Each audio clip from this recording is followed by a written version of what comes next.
আলহামদুলিল্লাহি ওয়া কাফা ওয়া সালামু আলা ইবাদিহি নাস্তাফা আম্মা বা'দ। আসসালামু আলাইকুম। প্রিয় দর্শক, এখন যে বিষয়ের উপরে আলোচনা করবো ইনশাআল্লাহ, সেটা হলো সেই বিষয়টা হলো আল্লাহ পাক কালামের মধ্যে 114টি সূরা নাযিল করেছে। 114টি সূরার মধ্যে ছোট্ট একটা সূরা প্রশ্ন করা হয়েছে, ছোট্ট একটা সূরা ইখলাস, এটার বৈশিষ্ট্য কি এবং এটার এত গুণ কেন, বা আমল করলে বা কি হবে, কতটুকু গুণ আমরা পেতে পারি, সব পেতে পারি। ইনশাআল্লাহ সূরা ইখলাসের মধ্যে আল্লাহ রাব্বুল আলামিনের একত্ববাদের সাক্ষী এমন দেওয়া হয়েছে যে কুল হুয়াল্লাহু আহাদ, হে নবী আপনি বলে দিন আমি আল্লাহ এক, আল্লাহু সামাদ, আল্লাহ এক, লাম ইয়ালিদ ওয়া লাম ইউলাদ ওয়া লাম ইয়াকুল লাহু কুফুওয়ান আহাদ, এবং আমার ছেলে নাই, সন্তান নাই, আমাকে কেউ জন্ম দেয় নাই, আমিও কাউকে জন্ম দিই নাই, আমার মা বাবা নাই, ইত্যাদি ইত্যাদি এই বিষয়ে বলা হয়েছে। তবে এই সূরা ইখলাসের এই বৈশিষ্ট্য বইটা শেষ করে যাবে যারা কোরআন এবং হাদিস সম্পর্কে পরিপূর্ণভাবে ভাবকে পারদর্শী অধ্যয়ন করেছে, ওনাদের মুখে আমরা তো শুনেছি, ওরা আমরা পেয়েছি। সূরা ইখলাস আল্লাহ নবী সাল্লাল্লাহু আলাইহি ওয়াসাল্লাম বলেছেন যে সূরা ইখলাস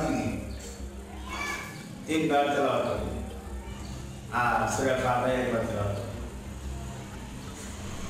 এবং এটা বলা হয়েছে যে সূরা ইখলাস কুরআন শরীফের এক তৃতীয়াংশ, এভাবে বিভিন্ন রকম আসছে। তবে সূরা ফাতিহা 1 বার, সূরা ইখলাস 3 বার তেলাওয়াত করে কোনো কেউ সওয়াবের নিয়তে দৃঢ় বিশ্বাসে ইখলাস নিয়তে তার আমলনামায় এক কোরআন শরীফ প্রথম থেকে শেষ পর্যন্ত অধ্যয়ন করে যে সওয়াব, এই সওয়াবটা তার আমলনামায় পাবে। এই সূরা ইখলাস এমন আছে, হাদিসে আছে একজন সাহাবী অনুমতি দিয়েছিলেন, তুমি তোমার এই গ্রুপে নামাজ পড়াবে, নামাজ পড়াইতে সূরা ইখলাস তেলাওয়াত করতে বেশি। প্রবন্ধ সাহাবা যে প্রশ্ন করলেন রাসূলের কাছে, বললেন ইয়া রাসূলুল্লাহ সাল্লাল্লাহু আলাইহি ওয়াসাল্লাম, এই নিয়ে তো আমাদের নামাজ পড়া, সূরা ইখলাস সব তেলাওয়াত করতে বেশি, শুধু সূরা ইখলাস তেলাওয়াত। কোন জিজ্ঞাসা করলেন যে তুমি সূরা ইখলাস তেলাওয়াত করো কেন? তো সাহাবা বললেন ইয়া রাসূলুল্লাহ সাল্লাল্লাহু আলাইহি ওয়াসাল্লাম, সূরা ইখলাস আমার খুব ভালো লাগে, তেলাওয়াত করতে খুব ভালো লাগে, এই অর্থবাণী আমার খুব ভালো লাগে। তখন বলছেন সূরা ইখলাস তুমি যদি এই নিয়তে করে থাকো, অবশ্যই আল্লাহ রাব্বুল আলামিনের সঙ্গে তোমাকে নারাজ করবে, তুমি জান্নাত বসে করবে। চলুন তাই না আরো একটা জিনিস আছে, সূরা ফাতিহা যদি কেউ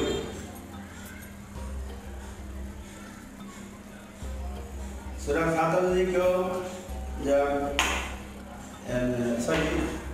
সূরা ফাতিহা সূরা ইখলাস সাথে ওইভাবে কোরআনের সম্পূর্ণ খতমের সওয়াবটা পেয়ে যাবে। তবে সূরা ইখলাস যে ব্যক্তি প্রতিদিন 200 বার তেলাওয়াত করবে, তাকে আল্লাহ রাব্বুল আলামিন 50 বছরের গুনাহ আল্লাহ রাব্বুল মাফ করবেন, 50 বছরের গুনাহ আল্লাহ রাব্বুল মাফ করবেন। তবে এটা সগীরা গুনাহ আর কবিরা গুনাহ শব্দ হলো তওবা মানে তাওবা। তো তওবা এই কথাটা আসলে এই জন্য বলি যে তওবা শব্দটা ত দিয়ে না, তা দিয়ে, এই জন্য তাওবা বলে। এই তাওবা সূরায় যদি আপনি কেউ কবিরা গুনাহ করবেন, তার তাওবা ছাড়া মাফ হবে, শর্ত হলো তাওবা।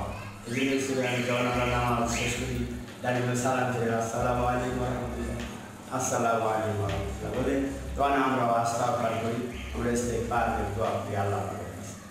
তো এইভাবে সূরা ইখলাস যে ব্যক্তি প্রতিদিন 200 বার পড়বে তার 50 গুনাহ আল্লাহ রাব্বুল আলামিন মাফ করে দিবেন। সুবহানাল্লাহ। এই জন্য এটা হলো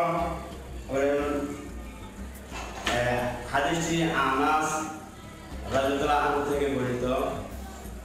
তিরমিজি শরীফে হাদিসটি আছে।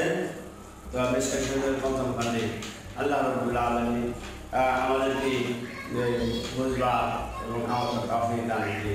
তো অবশ্য ইনশাআল্লাহ আমি মনে করি তো আপনাদের বিষয়টাকে সূরা ইখলাস বা সূরা ফাতিহার বৈশিষ্ট্য বা ফজিলত এবং তেলাওয়াত করলে কি হবে, তো এই বিষয়ে আপনাদেরকে আমি আমার জ্ঞান আমি যে বোঝানোর চেষ্টা করেছি, মনে হয় যে সফল হয়েছি।